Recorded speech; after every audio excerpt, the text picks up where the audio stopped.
Anime Mysteries, restoring the novel plot, Xiao Yan's gift to Xun'er. Yo, what's up everyone, it's your boy HKD here. In today's video, we're diving back into Battle Through the Heavens. I'm going to break down all those juicy details from the original novel that the animation actually skipped over. Stick around as I fill in the gaps and give you the full, uncut story of Battle Through the Heavens. Let's get into it.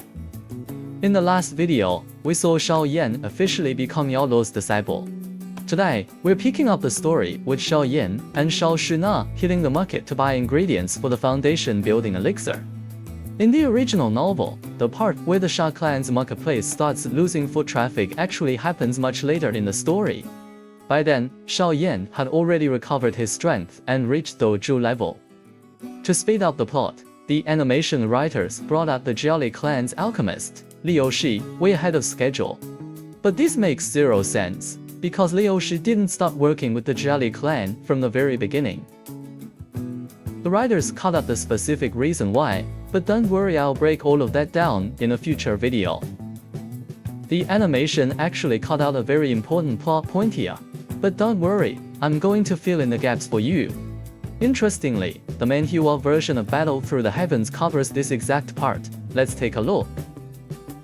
The manhwa shows that Xiao Yan has already bought most of the ingredients for the foundation building elixir, and the only thing left is a water tribute monster core. However, Xiao Yan is completely oblivious to the change in Xiao Xun'er's mood.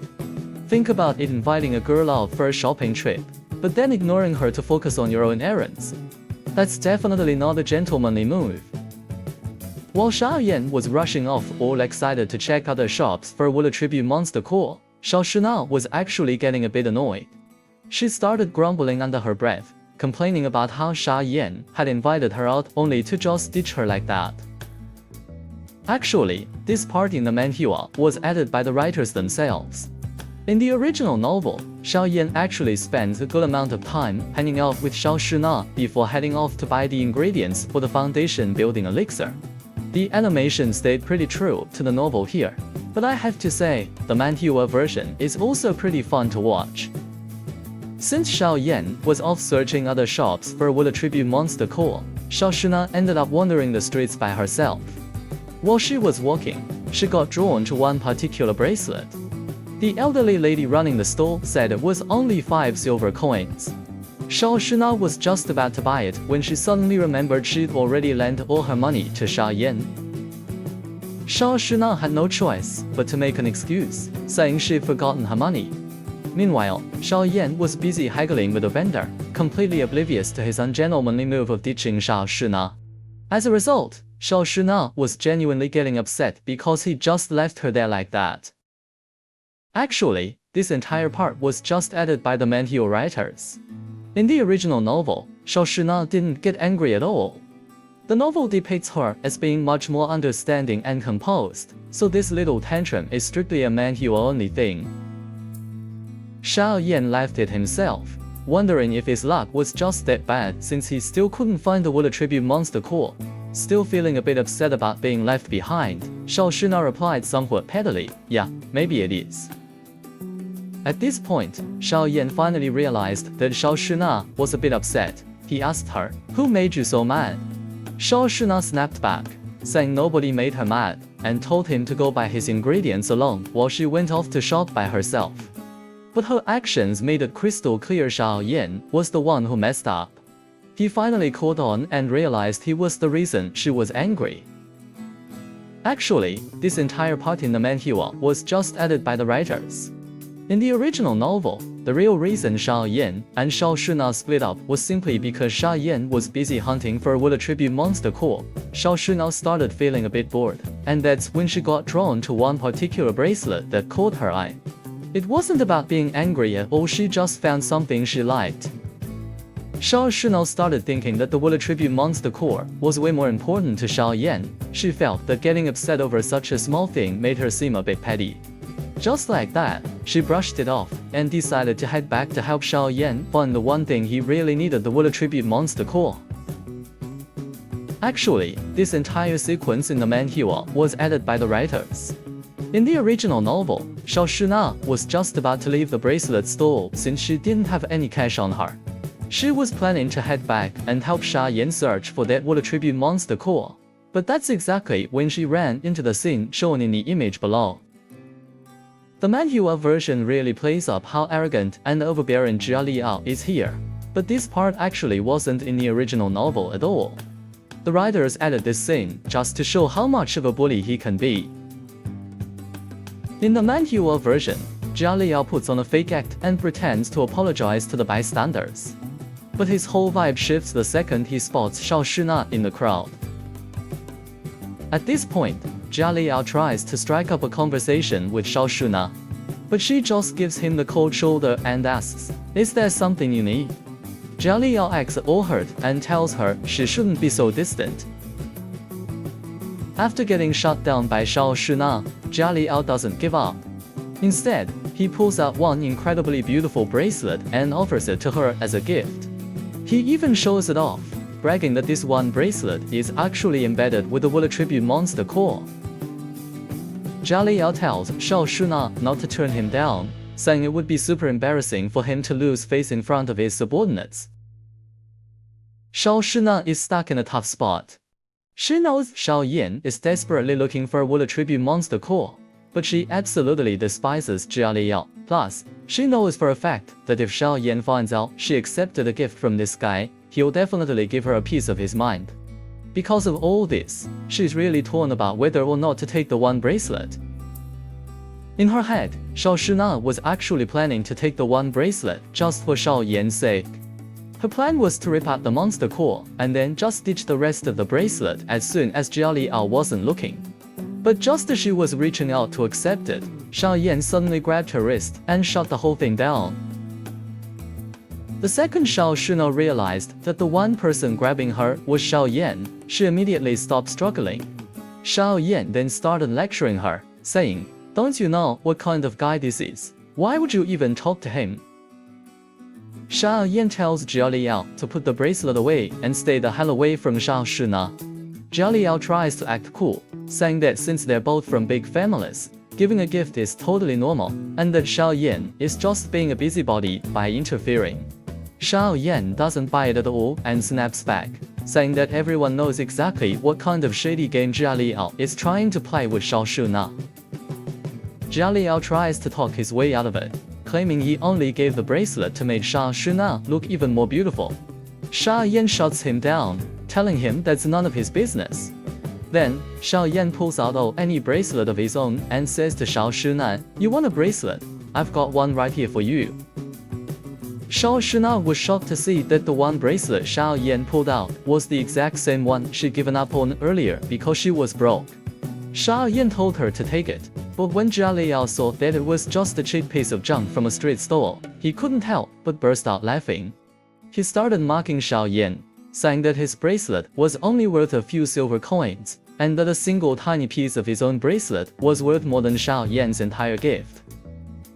Actually, the original novel never mentioned that the one bracelet Xiao Yan pulled out was the exact same one Xiao Xun'er wanted to buy earlier. This specific detail was original content created by the manhua writers. In the novel, it was just a random, simple gift, but the manhua added this to make the moment between them even more special.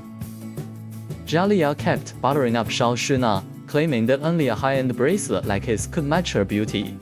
Both Jia Liao and Xiao Yan held out their bracelets, forcing Xiao Xun'er to choose between them.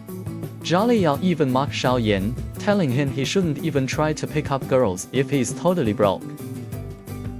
Xiao Yan lost his patience and asked Xiao Xun'er, "Do you want the bracelet or not?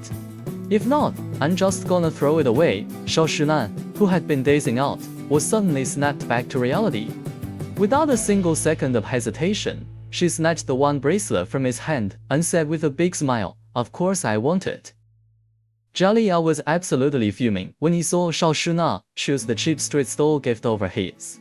Xiao Yan didn't miss the chance to throw some shade and mocked him, saying, "Hey, who was the one just saying you shouldn't try to pick up girls if you're broke?"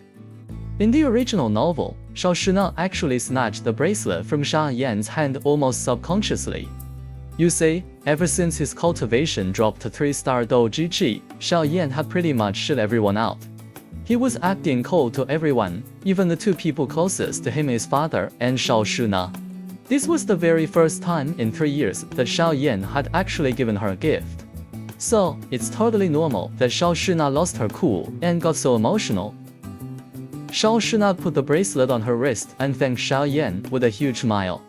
Xiao Yan gave her a gentle pat on the head and said affectionately, "What are you thanking me for, you silly girl?" Xiao Xun'er was so happy that her face turned bright red, and she realized at that moment that Xiao Yan had actually cared about her all along. Jia Liao snapped back in frustration, mocking Xiao Xun'er by saying he never expected her taste to be so unique. But look, it's not that Xiao Xun'er has weird taste.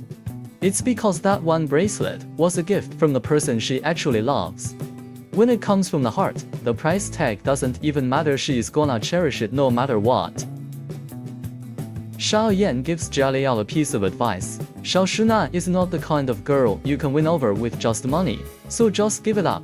Jia Liao is absolutely fuming at this point. Unable to take it anymore, he gets ready to make a move and teach Xiao Yan a lesson. In the original novel, Jia Liao is already 21 years old and is a one-star doju. Meanwhile, Xiao Yan is only 15 years old and is currently at the 3rd stage of doji. For a guy with all those family resources, Jia Liao being only 1-star at 21 is actually kind of embarrassing. Xiao Yan knew for a fact that he couldn't win this fight, and he didn't want to get into a useless conflict with Jia Liao, so he played it smart and called over the Shao clan guards who were stationed in the marketplace. The guards warned Jia Liao, telling him that this is Shao clan territory and he'd better not push his luck, or they wouldn't be so polite. Right then, Xiao Yan spoke up. "Jia Liao, I bet right now you're dying to say that if I were a real man, I'd step up and face you in one fair duel, right?" Jia Liao mocked Xiao Yan, saying, "Exactly. I'm just afraid you're too much of a coward to do it." But Xiao Yan just laughed it off and shot back, "Bro, you're 21 this year. How old am I? I'm only 15. You're a grown-up trying to challenge a minor to a duel. Don't you think that's straight up shameless?" All Jia Liao could do was mock Xiao Yan for being stuck at the 3rd stage of doji. He sneered that once the coming-of-age ceremony passes next year, Xiao Yan will be shipped off to work in some middle-of-nowhere village, losing even the right to stay in Wutan City. Talk about a harsh career forecast. Xiao Yan just ignored Jia Liao's trash talk. Seeing that it didn't work, Jia Liao started mocking Xiao Yan about the whole engagement cancellation with Nolan Yanran. He sneered, saying that Xiao Yan was definitely not in the same league as her. This part of the story is actually pretty much the same as what we saw in the animation. The second Xiao Xun'er heard Jia Liao insulting Xiao Yan like that, she flipped the switch and got furious. She snapped, "Jia Liao, take back what you just said right now." You see, Xiao Xun'er absolutely despises it when anyone disrespects her brother Xiao Yan. There was actually one guy who got beaten so badly his head was literally bleeding out. That's just how much she protects him. The next part of the story in the original novel is pretty much like the animation. Xiao Yan chose to hold back his anger for now. Seeing the Shao clan guards protecting Xiao Yan, Jia Liao had no choice but to back off and leave. Xiao Xun'er was also stopped by Xiao Yan, so she had to drop the fight as well. Alright, that's going to wrap things up for today. If you enjoyed this video, please give it a thumbs up, it really helps out the channel in a big way. I'm HKD, and I'll be dropping more exclusive content that the Battle Through the Heavens animation missed out on. If you want to see more of these deep dives, make sure to subscribe and hit the notification bell so you never miss an update. Thanks for watching, and I'll see you in the next one. Peace.